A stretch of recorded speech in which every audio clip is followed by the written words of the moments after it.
Hi, my name's Deke. I'm a Crusader main in Diablo Immortal. I've been playing since the launch of the game last year. I've played several of the classes, but I've pretty much mained Crusader the entire time, and I've put together what I think is, as of April 2023, probably the strongest build in the game for general activities. Now, there's going to be exceptions for things like Shadow War, PvP, obviously Battlegrounds, and Challenge Rifts, which these all require you to kind of play in specific ways to maximize your character. But for this setup, what we're going to be using for skills is Sacred Fire, Holy Banner, Condemn, Drawn Quarter, and Falling Sword. So these are going to get heavily augmented by your essences, which will effectively shape the playstyle of the character.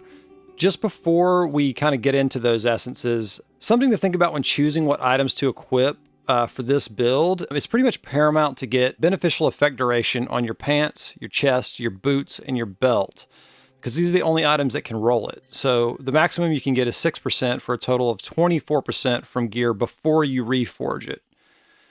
For your neck, your ring, and your gloves, you'll want to get skill cooldown reduced at a max of 4% per item, which you can get a total of 12%.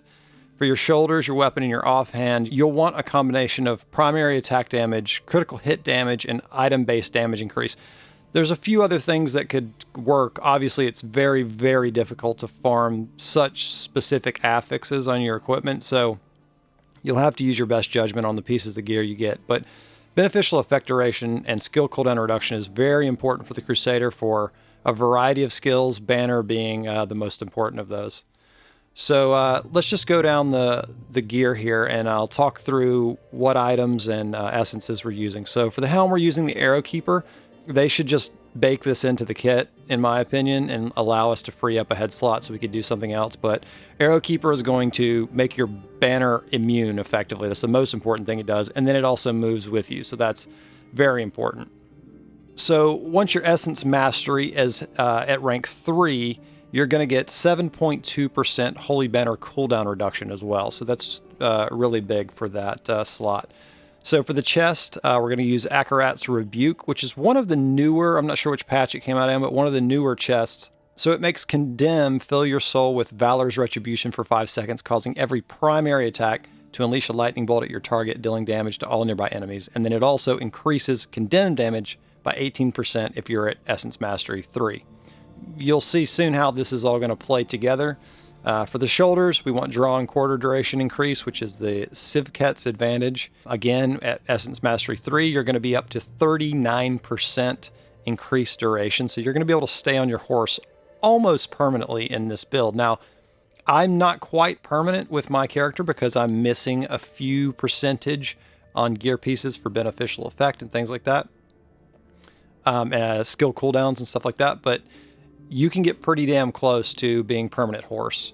For the pants, we want the Bladed Jambeau, which is Drawn Quarter's mount becomes a fiery steed, so you're burning everything, and then your Essence Mastery is increasing the damage of that. Now, this benefits greatly from the Grace of the Flagellant set, but this set is focusing more on the primary attack damage from being on your horse, so you are getting the added bonus of that ground damage. There could be an argument made that you want to use 2-piece Grace, but for now I'm using the 2-piece Shalboss set.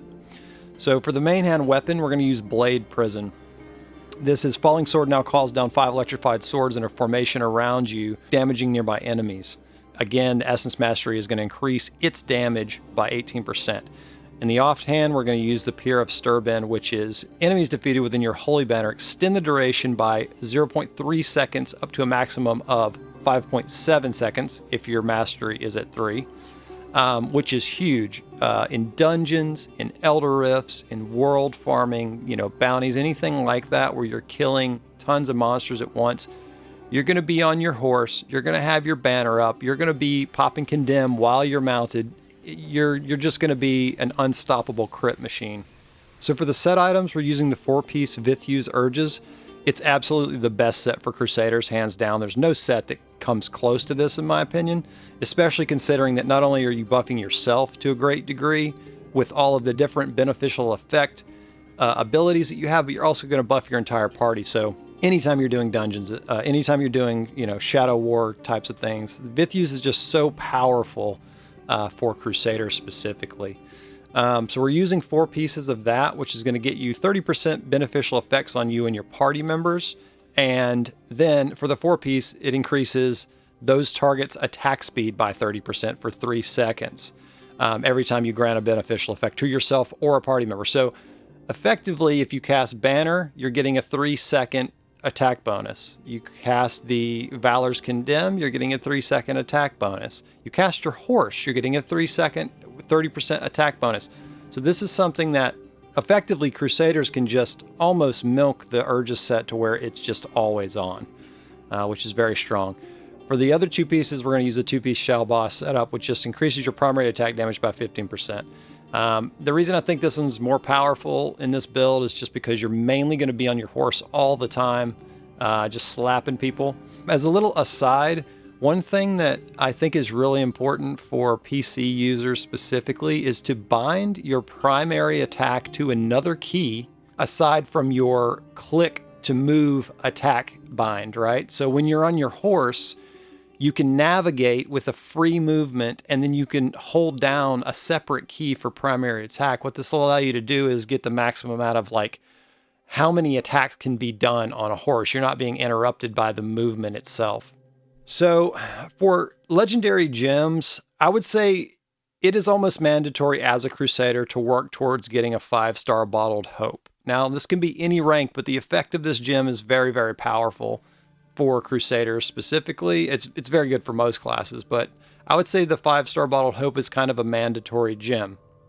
Now, one thing that we're doing in this build is we're actually using lower resonance gems to augment the amount of damage you have. Now, your sheet damage may go down, but it's been proven that you can actually increase your damage by using different percentage modifiers in conjunction with one another to boost your overall output. So even though your sheet damage goes up with resonance, your overall output will go up if you're using priority gems that increase your damage by a flat percentage.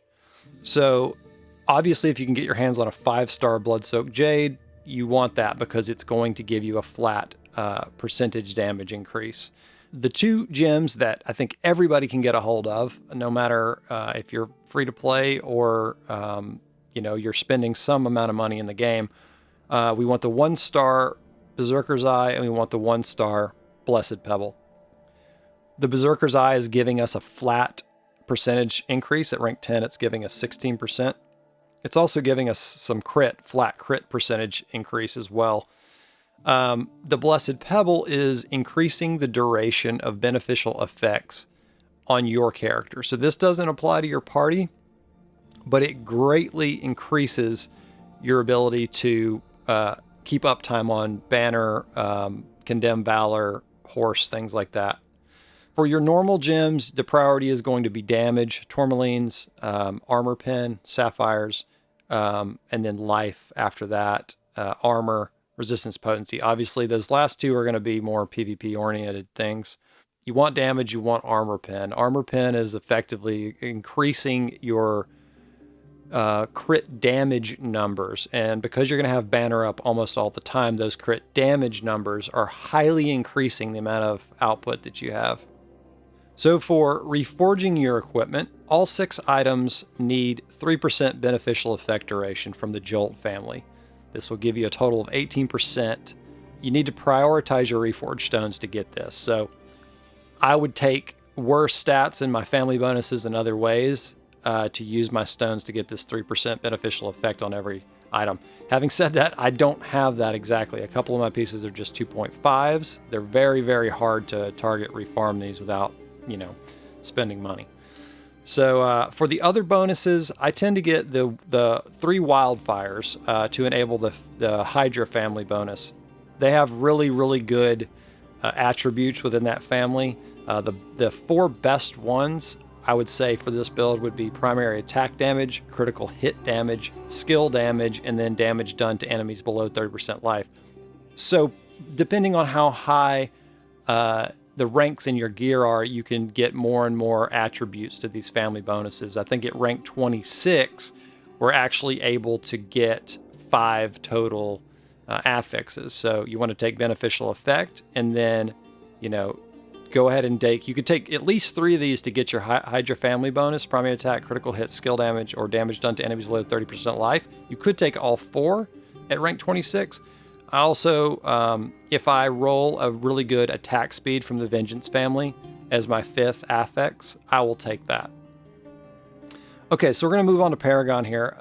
At Paragon 600, which is very easy to attain now, even if you're a low player, you can catch up to that very fast. You should be able to attain every damage node and every armor penetration node from every Paragon board. Prioritize that first. After you have those, finish out the unique abilities from the Mastermind tree, the Massacre tree, the Vanquisher tree, and the Gladiator tree. And then lastly, I go into life nodes to amplify life bonuses we get from Resonance and any item-based life things from equipment. I mainly run Mastermind for daily activities, so I typically bind that to my closet with the overall build. For Warband buffs, you're going to just take the Attacker Room, 3.5% damage. I think that's kind of standard for everyone. And then for the Ancestral Property, I found that the kind of strongest one in all-around play is the stun. So the Unleash Ancestral Power, dealing a damage number and stunning enemies for 3 seconds. It tends to be very strong. It's very strong in PvP as well. For your Charm, if you can get it, good luck. Drawn Quarter, Sacred Fire, Holy Banner, Condemn, Falling Sword, which are just, your main skills. And that's pretty much it for what you're looking for as far as your gear, your gems, and kind of your overall setup. Now, I'm rolling some gameplay footage of this here, which is a challenge rift. I actually just did a challenge rift just to kind of show that even at a high challenge rift 280, which isn't that a high, I'm pushing much higher with, my more challenge rift focused builds. But 280 is still a pretty high number, and this build just decimates it as if you were in an Elder Rift or something. Like it's unbelievable. So just keep in mind here too, I'm not even a 3K Resonance player. I think my max Resonance is 2880, but for 99% of my playtime, I do not use that Resonance. I use around the 2100 range. So basically the way you want to play this is, in general, you pop your Holy Banner, you mount up on your horse, and you as soon as you get to a pack of enemies, you hit Valor, you hit Condemn, and you just smack everything. You're just holding down primary attack and blowing up packs like that. If you get to, say, like a purple mob, like a quest mob that have a lot of health, you'll drop your electrified falling swords on it, then Banner, Valor, and smack it. And you'll see that because horse procs your Bottled Hope and horse procs your Vitheu's Urges, you're basically able to keep up your buffs. If you hit the Banner, you're proccing your buffs. If you hit Condemn, you're proccing your buffs. You hit Horse, you're proccing your buffs. So you can basically keep your benefits, your attack speed benefits, up all the time. And even with just a decent amount of cooldown reduction and beneficial effect, pretty much the Condemn Valor buff you'll overlap it. You can keep it up permanently, so you can kind of always have that active. I find this to be a extremely strong build. There's a couple augments you can do for specific things. Like if you wanted to do, say, Shadow War, there's a couple of different things you could try. You could try using the Little Lance on your weapon to basically keep up with the Immortal, to stay on top of him. Or you just keep the Blade Prison like we're already using and drop it on him, and then when you mount and you're chasing him down, those electrified charges will kind of follow for quite a good ways and dealing damage to him. On the offhand, you would go to the Luster Titanic, which is not really doing a lot, but it makes your Holy Banner reduce continual damage that your allies take by 40%, which is kind of huge for the Whirlwind, but mainly you just want to get the little bit of cooldown reduction on the banner from your Essence Mastery. And then you might change your Ancestral Property to 15% damage for that. And then you may want to use Gladiator in Shadow Wars, because Gladiator will give you a cheat death. If you're in the main battle, at least, you'll give you a cheat death, and it will also give you a CC immunity from the tree because it's counted as player combat. So that's what I would change for Shadow War. Now, Another setup that I use for this build, which is almost the same build, but it augments a little bit, is you swap out your set bonuses and you take 4-piece Isatar for the move speed and the damage percentage based on your move speed. And you put on 2-piece Vithus for the beneficial effect.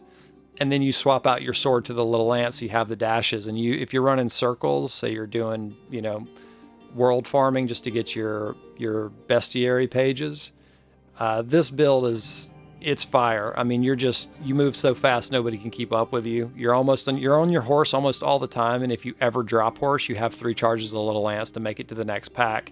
You're running massacre obviously in this setup, so you extend the duration of your kill streaks with gold and item pickups and things like that.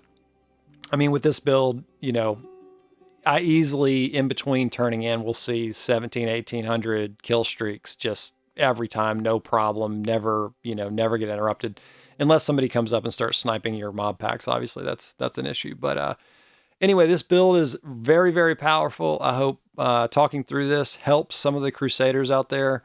So thanks for listening and have fun crusading.